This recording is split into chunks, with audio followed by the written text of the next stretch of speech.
Hello and welcome back to the RiftGuides WildRift video. For today we are going to take a look at patch 5.1, the exclusive preview, right at this time, and we have a few things we need to talk about. First up, we have a new champion, we have item changes, we have balance changes, and some newly added feature for the Baron lane. So without any further ado, let's hop into this video and let's talk about everything in this patch. Shadow and Mist are creeping over the Rift, and we're here to take you along for a ride. Dive deeper into the lore of Ruination, starting with our favorite speared mistress KALISTA. We have gameplay changes, decked out in Misty themes, a new ranked season, and a new skill line that's sure to pack a punch. Welcome to patch 5.1. First up, we have a new champion which is called KALISTA, the Spear of Vengeance. A spectre of wrath and retribution, KALISTA is the undying spirit of vengeance, an armored nightmare summoned from the Shadow Isles to hunt down deceivers and traitors. The betrayed may crowd in blood to be avenged, but KALISTA only answers those willing to pay with their very souls. Those who become the focus of KALISTA's wrath should make their final peace, for any pact sealed with this grim hunter can only end with the cold, piercing fire of her soul spears. She's gonna release on the 11th, basically on patch day, and we have a new WildPass coming around the corner as well. Make a big splash with Food Spirits Fizz, our newest WildPass. Ascended Food Spirits Fizz awaits you at level 75, and there'll be also a new Battle End sign available in the WildPass Emporium, along with a limited time return of the Hexplorer Galio, Hexplorer Shyvana, Tristana, Stargazer Karma, and the Ascendant Stargazer Karma. Not too bad. This cropping is doomed. Ranked Season 13. Glorious Crown Braum will be kicking off Ranked Season 13. Joining him will be Glorious Armada J4, our Season 10 skin available through the Ranked store. For the events, we have the Ruination event, KALISTA's Odyssey. Join KALISTA and travel deep into the heart of the Shadow Isles. Unlock narrative comics to witness the Blessed Isle story's transformation into the Shadow Isles. The Ruination KALISTA's Odyssey event begins on 12th of April. We also have a login event called Presents for, well, presents. Log in daily and claim prizes like blue modes and orange gemstones. It will start on the 21st of April. Now let's move over to the first part of the big changes, the champion changes. Aurelion Sol, our favorite dragon in the mid lane, has been gorging on starters and outpacing his enemies, especially in the early to mid game. These changes will make sure he's down to earth but still able to scale exponentially into the late game. For that, they're changing the third ability. They're reducing the Stardust granted by small minions and normal minions from 2 to 1, and increasing the Stardust gained by large monsters and siege minions from 3 to 5. That is quite a massive nerf if you ask me, and I think Aurelion Sol, instead of just breathing fire into your face if he gets the, well, free angle on you, didn't really do too much until he has like hyperscaled, and once he has hyperscaled, he just turned into too much of an issue. I wonder if they'll touch this again, because this might lead to a very interesting state where Aurelion Sol is too weak early on and not relevant enough to then just be a massive nuke in the late game again, so you have this Kale conundrum. Next up we have Fiora. We're making sure all Fiora's abilities can flow together smoothly. Riposte can now be cast during Fiora's dash in lunge, but I'm pretty certain you could already do this before. Is it just a fix where it was inconsistent? But well, it's nice because this way it's easier for you to just, for example, dash into Caitlyn traps and use any kind of CC spell you see incoming and dash into it, especially if it's, for example, stationary, and stun the enemy with that.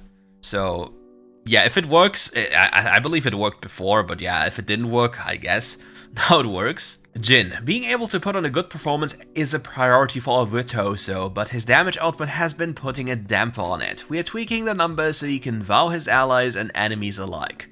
His passive Whisper's attack damage per level scaling is increased from 4% to 4.5%.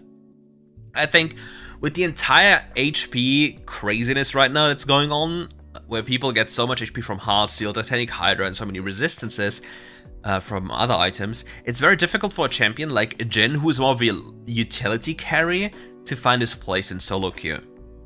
He will be very overbearing if fed against squishy champions, but I think he has big trouble escaping from these bruiser champions, which are very, very fast and very tanky, and often dies before you can even kill enemies. He probably needs more than 4 shots to get somebody killed, which is a massive problem. So yeah, that might be a bit of an issue.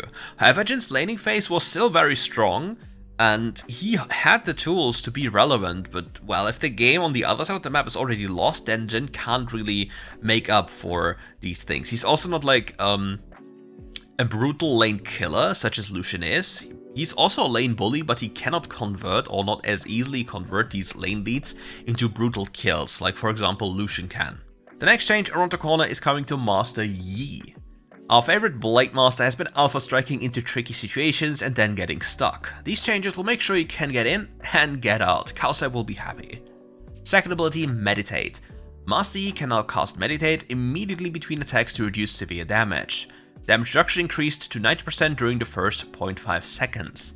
Third ability, Wuju Style. The ability now resets attack, so it's an auto attack reset. Quite nice for DPS increase. Fourth ability, or the ultimate, Highlander. Reduces basic abilities cooldown by 70% upon takedown is getting removed. Now reduces the cooldown of Meditate by 90% and other basic cooldowns by 70% on takedown. So this will allow you to basically cast Meditate after a kill to not get instantly killed. This can be very dangerous, because this takes away one of the primary weaknesses Yi has. You go in, and if you don't kill somebody fast enough, you die instantly, and meditating on the spot also was kind of difficult because you'd still die, because you're full damage, right?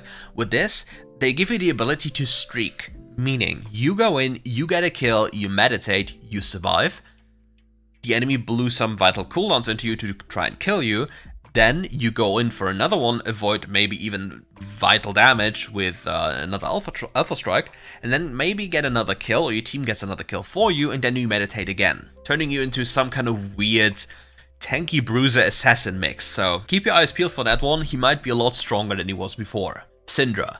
Fix the issue where the execution indicator appears on the enemy's health bar when Syndra collects 100 splinters of Wrath. Talon. We're adjusting Talon's damage to monsters as he's clearing them out too much or too fast than his peers in the jungle. His second ability's damage to monsters is being lowered from 100% to 70%. That's a massive nerf. It's way bigger than the passive nerf. Losing basically 60% damage, because think about this. It goes out and it comes back. So it's a massive nerf. I think it's like probably 2 to 3 auto attacks is like roughly 1 rake cast. So that's quite the nerf considering you use it on every camp. So that will make him a lot weaker than he is. However, still because he's an assassin, yeah, he can get away with so much because counters in the jungle only really function if people really know what they're doing, and if people are let alone in the jungle, then yeah, you have kind of issues. And with assassins, as they can, well, basically gank because people don't really care about any fog of war, any jungle existence, they get fed, and then you have the same problem again. However, it's a very good nerf because Talon's clear was way too good, and I think it's a very good thing that they nerfed it twice already. Urgot. Urgot has been sitting confidently on the leaderboard as one of the champions with the highest win rate. Considering how tanky he can get, especially during a late game, he's dealing too much damage. We're tweaking some numbers around so he remains a great pickup if you need a tanky damage dealer, but not unreasonable to deal with. The base stats are being removed, or well, being lowered from 4.5 to 3.580 per level, and the damage of his passive Echoing Flames is also being lowered.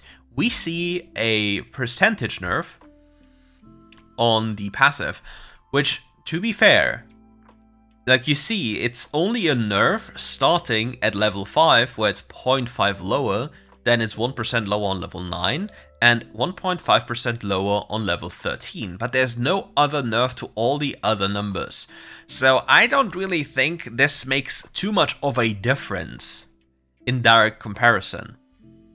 Because if you think about this, if you're such a tanky juggernaut, right, and you deal DPS while soaking 50 billion K damage, and your team does things for you anyway, what is the kind of thing here? I would rather see another nerf to his movement speed rather than this, because if an Urgot gets close to you, he will kill you regardless, even though he has nerf damage numbers like this.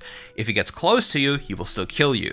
So this is just like, I think, a kind of a, he feels too strong, so we just nerf his damage. Even though you will still die if you face him, you will die just slightly slower. Slightly.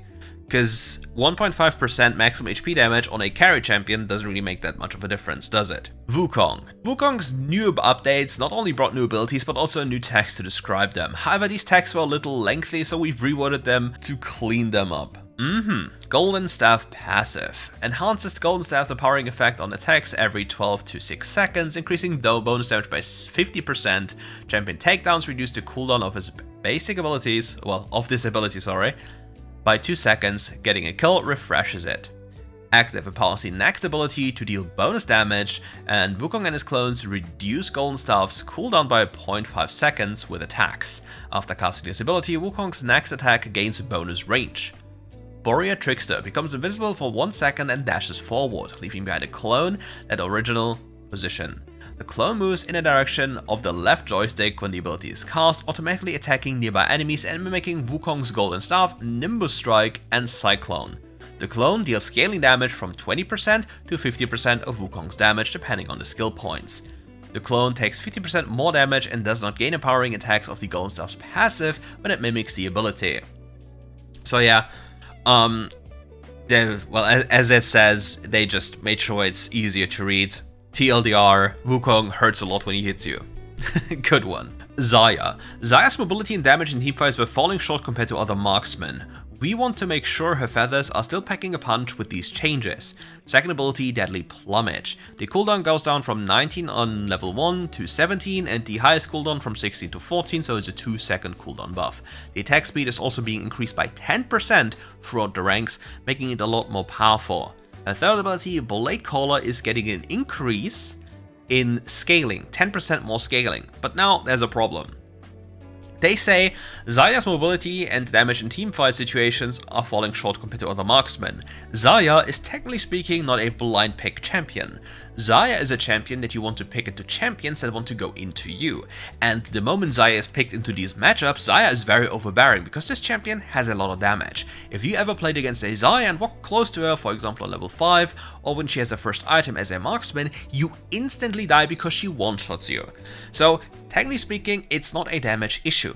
I believe this was simply done because Xayah kept on being picked into games where you don't want to have Xayah, and Riot has this interesting idea that every champion needs to have 50% win rate, regardless of the context the champion is being picked into. Some champions are ridiculously overtuned, yet have terrible win rates, for example Lee Sin, which makes no sense. However, Xayah as a champion, you technically speaking should not blind pick, and only pick into engaged champions, and then a champion becomes 50 times better, so this buff, when Xayah already had enough damage, from my perspective, doesn't really make any sense. It makes the game a lot more problematic, because what are we doing right now? We're giving more and more damage to every single champion, making it basically a game of who attacks first, you win first. It doesn't matter what the strategy is, it doesn't really matter what kind of idea you have on your mind, as long as you hit first, you will win because the time to kill is so low on so many champions against so many other champions that, yeah, you just need to hit first. It sounds very dumb and I really dislike it. Zyra. So annoying when people step on plants. Whatever happens to Earth Day? Now Zyra's plants will be a little tankier. Passive, Garden of Thorns. Enemy champions deal 40% ability damage to Thorn Spitters. To be fair, Zyra is annoying and was annoying. I remember her being broken, especially bugged with the Kraken Slayer thing, and that was too much, don't get me wrong, it was too much. But they really over-nerfed Zyra in that regard as well. They made her way too weak in the sense of her plants just dying to air, which is a big problem. Her entire theme is about having plants that deal damage, and just having them die to air doesn't feel good, and certainly isn't a good choice. And she really sucked in really many positions, like mid lane she wasn't good, support she was also meh, so yeah, I think it's a good choice. Gameplay changes. New items, Terminus. Base stats. The item is 3200 gold, has 40 AD and 30 attack speed. The build path is a recurve bow and a BF sword plus 300 gold, so it's an amazing build path. You have every single thing on every single recall. BF sword is double longsword, you can just pick up, doesn't matter. Recurve bow is double dagger, you can just pick up. So these are amazing components, very broken. So the item has 40 AD, 30 attack speed, and has a passive. First passive is Shadow. Attacks deal 35 bonus magic damage on hit, which is pretty high by the way. So with this item, technically speaking, if you just disregard resistances, it's 75 damage. That's a lot. And not only this, it gets even better. I can't pronounce this, I'm German, I just give up. Alternate between light and dark on hits when attacking. Light grants 5 to 8 armor and magic resist for 5 seconds on hit. Dark grants 10% armor pen and magic pen for 5 seconds on hit. Each on hit effect stacks up to 3 times. So this item is absolutely busted. First off, you have an item that grants you pen. That is the first thing. Grants you on hit and resistances. It has an amazing build path and overall looks like an insane item. Not only this, with the current idea behind WildRift, it seems that you really do not want to over-itemize crits, because with Infinity Edge changes that have happened, yes, you deal more damage, but you're also way more vulnerable. So yes, you can technically still do IE builds, but you can also invest into Blade of the Ruined King. Even though it also reduces your max HP, you get a lot of attack speed on top. And the benefit of having this on-hit kind of build with Terminus, Blade of the Ruined King and other tank items is even the fact that you can go for other tank items. If you go for crit, if you have less than 100% crit, every single time you hit an enemy, it's technically speaking some kind of an RNG if you crit or do not crit. And if you do not crit, you lose a lot of damage. Well, because look at the crit modifier you have on an Infinity Edge, for example. However, with on-hit, you'll always get the damage you see. There's no RNG involved outside of the enemy's HP bar, which, for example, Blade of the Ruined King then will deal depending on their HP bars. So, what does this do? It makes on-hit builds a lot stronger because it provides you with everything on just one item: attack speed, bonus on-hit, and pen and resistances. It makes you very, very powerful. This will also be a very powerful item for Varus.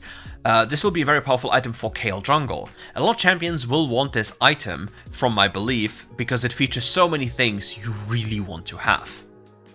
So next up, let's talk about the removed item Hullbreaker. Do you remember the matchmaking fix with the Inting Scion and Inting Garen and such? Well, one might say this change only happened because they can't fix the real issue of the Inting players, and they just remove Hullbreaker as a consequence to make it less overbearing. That is just an assumption, I don't know if it's true, but it looks like it. Nonetheless, Hullbreaker was technically not even built on many meta champions because you had no place for it until later, and then the game was mostly over. So yeah. Other changes to normal items. Needlessly Large Rod is losing 5 AP, and Blasting Wand is also losing 5 AP. Feels bad, man. We have a new theme. Light and Ruin. As blessings wane, darkness spreads. The black mist is shrouding the Shadow Isles. We have a new theme, Light and Ruin. As blessings wane, darkness spreads, the black mist shrouding the Shadow Isles expands, encroaching it into the rift. This dark miasma not only saps the vitality of the surrounding plants, but also affects some players' items. Weapons charged with mist from the Shadow Isles now possess an even more destructive power, but also inflict a powerful backlash on the wielder. To counter the darkness and protect the rift, followers of the light have infused their weapons with benescence, enhancing them with the power of light to rival the forces of ruin. Light, Horizon Focus. So technically speaking, a light item is a buffed item or a changed item that has better effects, and a rune item is a more powerful item with drawbacks. That's basically the TLDR. So let's start with Horizon Focus. The base stats, 2,800 gold to 3,100 gold. That's 300 gold more expensive, but it gains 10 more ability power, loses 150 health, but gains 5 haste. The new build path is Ring of Revelations, Blasting Wand, and Fiendish Codex plus 800 gold, so I really dislike, it's just typical, the typical build path. The old passive is being removed and we get a new passive. Damaging an enemy champion with an ability from 600 units away reveals them for 6 seconds and increases damage dealt to them by 12%. When Hypershot is triggered, it reveals all enemy champions within 1200 units of the target for 2 seconds for a 15-second cooldown. So, I don't really... The question is, does this count for a Kali Shroud, Kha'Zix ult, etc.? This makes it very, very, well, iffy, let's say, the least. I don't really know. And getting a 12% damage increased for all damage dealt, that is quite a lot. But this looks more like a utility item for champions that can apply this reliably and do not need other items. For example, most mages need Luden's Echo. Then, do they need Archangel? Do they need Crown? Then there's Rabadon. So where in your build will you fit this item without stunting your build to a point where you just dissipate? So the question is, will the damage increase of 12% mitigate all the downsides of this item compared to your on-curve items, because I don't think this item will be a first item compare to example with Luden's Echo. And for your second item, I think that might be a valid choice, maybe. Or you rather want to go for this item at your fourth or fifth item, because obviously percentage damage increases do not really help you much if your champion has low base damage. And alternatively, if you are just a support champion, then it's probably a good choice to have this item, but it doesn't provide you any tankiness, so yeah, here we are. I can see this item on support champions, it's possible. I can also see this champion on long-range mages like Orianna, but I'm not quite certain where in her build you want to fit that item without actually just, well, being an absolute pain. It can also be an item for Aurelion Sol, right? But where do you want to put it in your build? That's just a big question. Light Infinity Orb. It's getting more expensive from 2,900 gold to 3,200 gold, and the ability power goes up from 85 to 95, and we have a new build path. Etherwisp, Prophet's Pendant, Amplifying Tomb, and 750 gold. Abilities and empowered attacks critically strike for 20% bonus damage against enemies below 45% now. That is a lot of damage. Because you think about this, every mage, once he has 3 items, just blows you up. And if this threshold is this high, you might just be crit into Narnia, adding so much damage to the mix. And since this is a critical strike, this will also synergize with the Horizon Focus up there. So the crit damage you have from your spell will obviously also be amplified with the 12% up there. So yeah, that's gonna hurt. And if you play champions that are AP assassins in the jungle, like Evelyn, that's gonna be fun.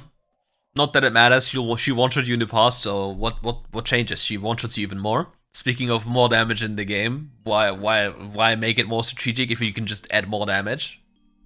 Because think about this, if you add more damage, you can remove every single thing of strategy, let people run at each other on cooldown, and let all of them climb with a 50% win rate and fortitude marks. But that's what a hater would say, not me. Next up, we have the next light item, Harmonic Echoes. Base stats, it's getting 300 gold more expensive.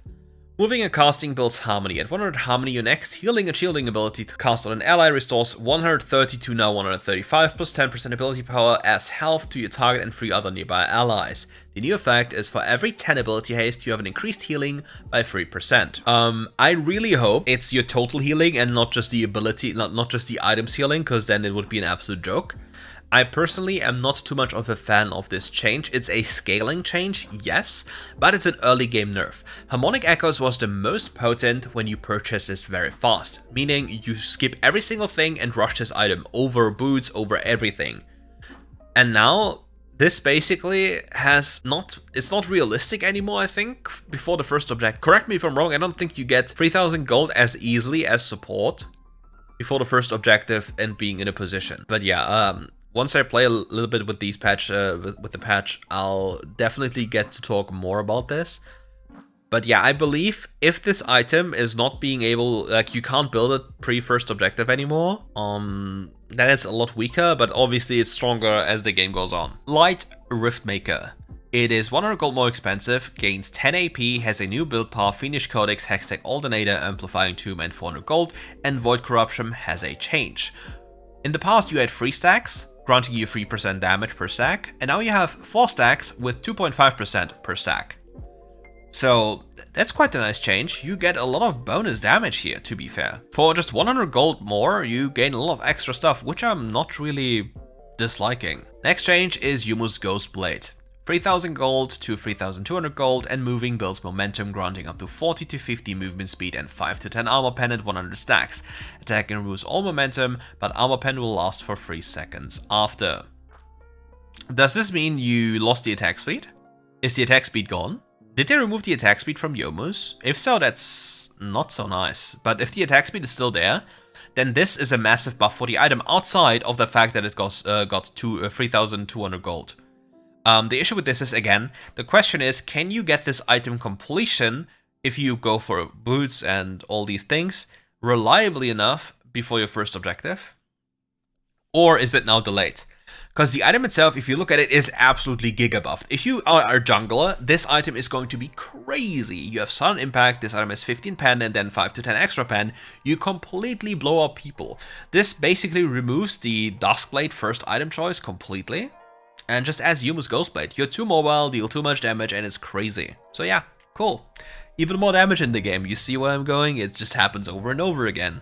New item, or new change, Dawn Shroud. It's 300 gold more expensive, and if you're within 400 units of an enemy champion and you immobilize a champion or are immobilized, reveal all nearby champions for 3 seconds and deal 80 plus 5% health as magic damage and heal yourself for the same amount for 3 seconds.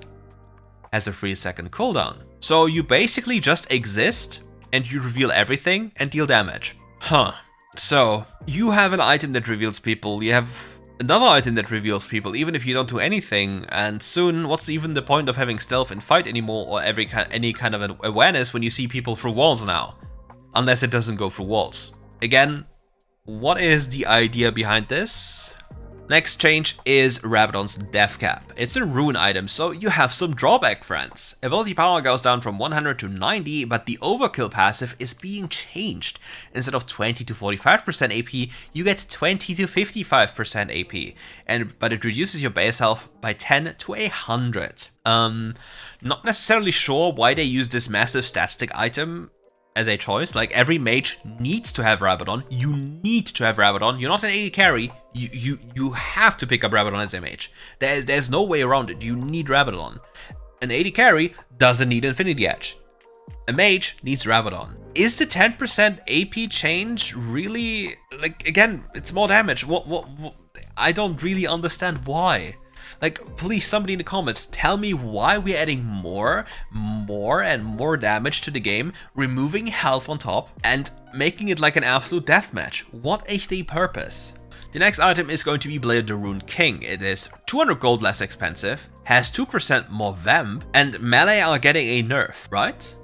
Attacks deal bonus physical damage equal to 7% of current HP on hit, and melee attacks deal 10, now 9% on hit. So this is a buff for ranged champions. Hitting an enemy with 3 separate attacks, deal 30 to 100 magic damage, and steal 40% of their movement speed. That's a lot with a 60-second cooldown, but reduce your health by 10 to 100. I think with Terminus, you can get these two items and be very powerful if you itemize full tank afterwards. Because look at the stats of this, and if other champions like Bruiser champions have 5k HP, Blade of the Rune King is going to provide you with a lot of stonks. Trust me, it will. Compared to the old times where the enemy had like 2k health, Blade of the Rune King didn't do anything compared to normal crit itemization.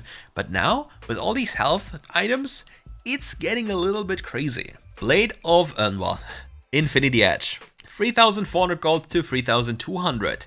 Critical strikes now deal 225 damage instead of 205 with this item, but you reduce your own health by 10 to 100. So let me talk about the issue of Infinity Edge. Let me grab a drink for a second. AD carries in WildRift have one problem. They die very fast. What's the issue with dying very fast? You don't get to deal damage. So what do you do to combat that one? You accommodate for this fact by building different items, making you tankier. If you deal 200 DPS in a 4-second window, but die after 4 seconds, it's not as good as if you're dealing 125 DPS, but live for 10 seconds. And this is the exact issue with Infinity Edge. It promotes a very reckless gameplay, and you just die instantly, making it not really reliable. Because where do you draw your tankiness from? And is the trade-off really worth it? Like on paper, you see, you deal a lot of crit damage, but crit is not as reliable as you think it is. You need to get some crit. Crit is a scaling stat. Your first crit item is a 1 in 4. The second crit item is a 1 in 2. And obviously, technically speaking, on League PC, there was some RNG mitigation that if you didn't crit when you have enough crit, you gain like quote-unquote bonus crit chance on your next hit, so it's pseudo RNG, but still. If you crit, you'll feel absolutely amazing, but if you don't crit, you'll cry in a corner. And yeah, this is kind of weird. Again, we just go into more damage, less tankiness for carry champions, but it doesn't really change anything about the, well, Giga Bruiser champions which just run over you. Will this mean that AD carriers will not or only build Infinity Edge? I think you have two choices now. Terminus and Blade of the Rune King into full tank, basically mitigating the health loss of the Blade of the Rune King. However, you have a lot of attack speed. You have two items with high attack speed. You can even combine them with Berserker's Grease and Lethal Tempo and just hit 50 billion times a second, like a pea shooter, but you'll still deal damage because of the item's effects. Or you go for crit, you need to scale with crit, and you have the drawback and you can't really build tanky because you're dependent on building more crit chance and there's no defensive item that has crit. So yeah, you have these two choices. Next on the list we have Amaranth Twin Guard. Endurance. Gain 1 stack of endurance every second while combat for 5 seconds and is changed for 3 seconds now. You gain Amaranth Twin Guard in 3 seconds. Another change is you gain more resistances. That is a lot. You gain 35% armor and magic resist. That is a lot, and obviously the tenacity is also not to laugh at. However, there's now a drawback. It reduces your attack damage by 1 to 15. It's a funny drawback, because think about this. Let's say you are a champion. Let's say you are a bruiser, okay? You have, I don't know, you have Titanic Hydra, you have like Cleaver, and then you build this item. You have 100 base armor and you have 50 base magic resist. Buying this item more than doubles your armor. It more than doubles your armor and it more than doubles your magic resist. You gain so much more tankiness compared to losing AD, and AD is something that scales on your abilities.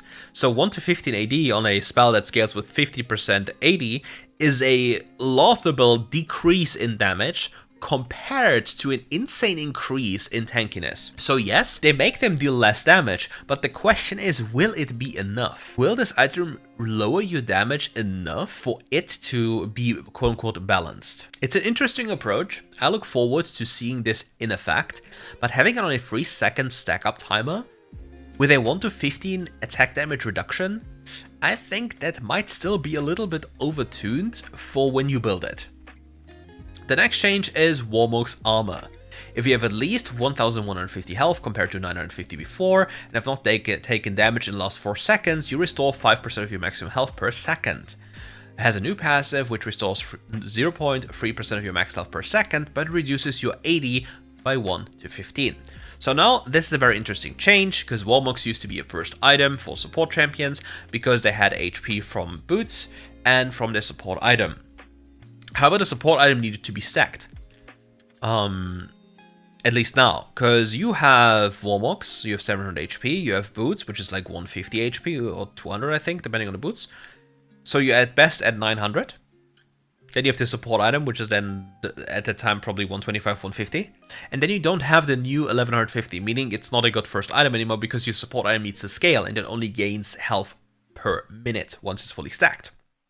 Which is, I think now, is 6 minutes, 6 to 7 minutes, like roughly about that time you get it finished and starting to stack. And at this time you would not have enough HP unless you have Warmooks plus boots plus another ruby crystal to have the effect. Means that this item will not be a rush item anymore, I think. What I like though is these two changes. It requires more health, but I'm not quite sure if you really need the reduction in damage now on this item then, because you already have the health change, so it's not a powerful first item anymore. And health in the early stages of the game is the most powerful stat. The more health you have, the tankier you are, and only in the later stages resistances play a major role. So yeah, I think it's trying to hit the synergy as well of Emerald Twin Guard and Warmooks. Having both combined be less overbearing, because then you lose up to 30 AD, which is quite a decent amount. I think this needs to be monitored a bit more if the first change is not already enough. But yeah, item was too strong, to be fair. So at least some changes, so I'm happy about this. Ruin Starrick's Gauge, Starrick's Fury. Triggering a lifeline increases size, empowers you, removes all crowd control effects on you except airborne, and grants 30, now 50 tenacity for 4 seconds. It reduces your movement speed by 5. I don't think we have to talk about this. In WildRift, movement speed is such an inflationary stat, I don't think you will even notice 5 movement speed. I will be very, very honest. And yeah, quite a cool item. Very powerful.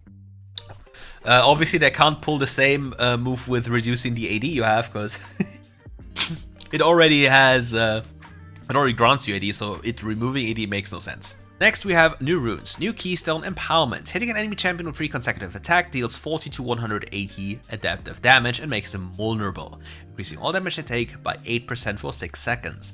Once vulnerable, your attacks to the target deal 6 to 20 bonus true damage. When the target exits the vulnerable state, vulnerability will enter a cooldown and cannot be applied to any enemy for 6 seconds. The question is, can you extend this vulnerability state as long as you auto attack? Or is it not possible? It's a very interesting approach. It is a lot of damage, especially given that they increase all damage taken. And again, think about this, plus the Horizon Focus on another champion. So you have so many damage multiplier in the game, with even more damage in the game, that this is getting kind of insane, wouldn't you agree? Arcane Comet, for all the people who wanted that finally. Damaging a champion with an ability holds a comet at their location. When a comet hits an enemy champion, the comet's damage increases. 8 to 16 second cooldown. So I think it's a 16 to 8 second cooldown. But yeah, damage is 30 to a 100 plus total hits on enemy plus 30% bonus attack damage and 20% ability power. So you get +1 per time you hit an enemy champion. Really. I really hope that's a typo. But yeah, we move on to the next rune called Onslaught. Gain 5% tenacity plus additional tenacity based on the number of enemy champions alive nearby. Total gainable tenacity is capped at 20. This is just here to grant you some tenacity because you lost Merc tenacity. But if this rune is in the same line as certain other resolve runes such as Overgrowth or Bone Plating or all the other things, then it might be very, very dangerous to pick this one up. Because losing Overgrowth on many champions, if you go for full resolve or want to run a secondary, can be very problematic. However, if you can run Legend Tenacity plus this, you're a lot less CC'd, so keep that in mind. But it's usually a rune that's only good for, what is it called? Bruiser or tanky champions, because if you get CC'd as a carry, you die instantly anyway. So it's better for you to just buy QSS or Stasis in expectation of the CC coming in, use Stasis or QSS it, rather than reducing the time, because the time you're CC'd is already the time they need to kill you. Keep that in mind. Domination Psychic Wave. The next attack after damaging a champion with an ability and vice versa creates an explosion and deals adaptive damage. In a small area, deals 70% damage reduced by ranged champion, 6 second cooldown. So this is Infernal Soul. This is basically just Infernal Soul as a rune. Okay. Empowered attack. Every 8 seconds, the next attack will be empowered, dealing 35 proof 50 bonus adaptive damage against champions only. So they basically remove the ability to take this rune in the jungle against jungle camps to clear up your jungle, to speed up your jungle clear, as well as making it easier to be used during the laning phase, so you don't use it on on minions anymore. Removed runes: Kraken Slayer, Lucian. Now you use PTA, or however they call it. I've already forgot about this. I will always refer to it to PTA. And if you're familiar with PTA, you'll probably understand why I do this. But yeah. Now for the gameplay changes. The Ixtali Scorpion. Elemental magic has been added to the alcove in the Baron lane. Between 2 to 12 minutes, champions can summon the Ixtali Scorpion in the battlefield when they stand on the magic circle for a short time. The Ixtali Scorpion uses ranged AoE attacks and is placed in pushing lanes when summoned. All gold gains obtained to the champion go to the champion that summoned it. The Ixtali Scorpion can be summoned again 75 seconds after its death. Slow Resist. Adjusted the interaction between slow and slow resist effects in some champions' abilities. The slow effect from Turnimia's Mocking Shout is now affected by slow resist. The slow effect that Blitzcrank applies to himself in Overdrive is now affected by slow resist as well.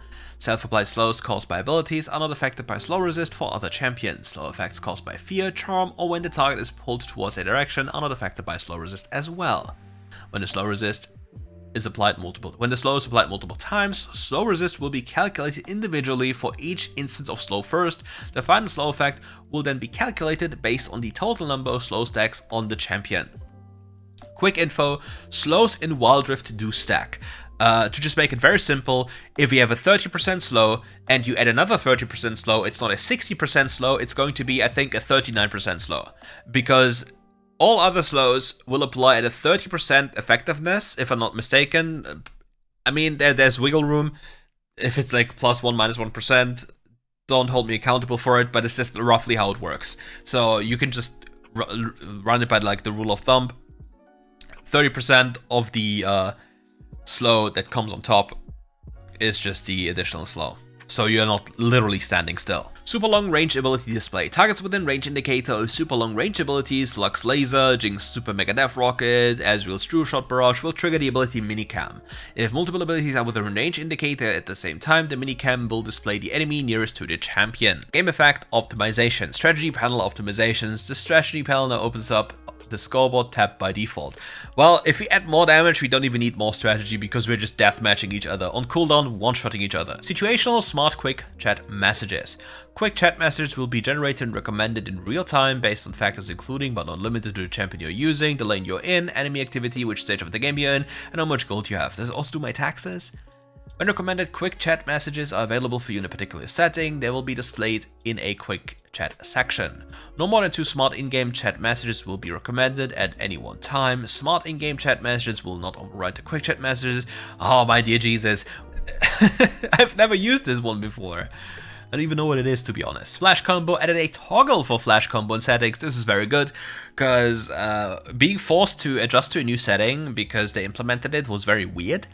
And rather having a toggle would have been better, and I'm very happy they did so. In case you're not familiar, for example, if you use the third ability into the first ability on Yasuo and then just press flash, if an enemy champion was around, you would automatically go into that champion without any skill involved anymore. It will auto-cast it for you, and then you have an easy OP combo. Also, obviously, things can go wrong if you do not want this to happen, and you rather only want to do this manually. Then disabling this will be your go-to. Because if you did it in the past, and you just wanted to just flash away fast, to just escape death, you would have gotten yourself killed with that play. New skin, Soulfighter KALISTA releasing on the 11th, Samira on the 11th, Gwen on the 11th, Jin on the 11th, and Prestige Soulfighter Jin Zhao on the 11th as well, with the Food Spirit Fizz. And we have the glorious Braum one day later. And with that, we are at the end of this video. Thank you for watching, and if you enjoyed the video, leave a like and subscribe to the channel. Take your time to read the extra bits in the comment section, like here down below. Comment what you believe is the best thing that WildRift should do in the future, meaning not the typical fixed matchmaking. It's more about how much damage you want them to have in the game. Do you want to have different dragons now? Buffing, nerfing dragons, changing dragons? Like, what do you think needs to happen for WildRift to quote-unquote be better? And don't start with the typical matchmaking thing. It's omnipresent. It will always be a thing until they fix it, which will probably never happen. But just let me know what you think in the comments below, and we'll see each other for more content very soon. And as per usual, stay happy and play this game for fun. Don't get too frustrated. See ya.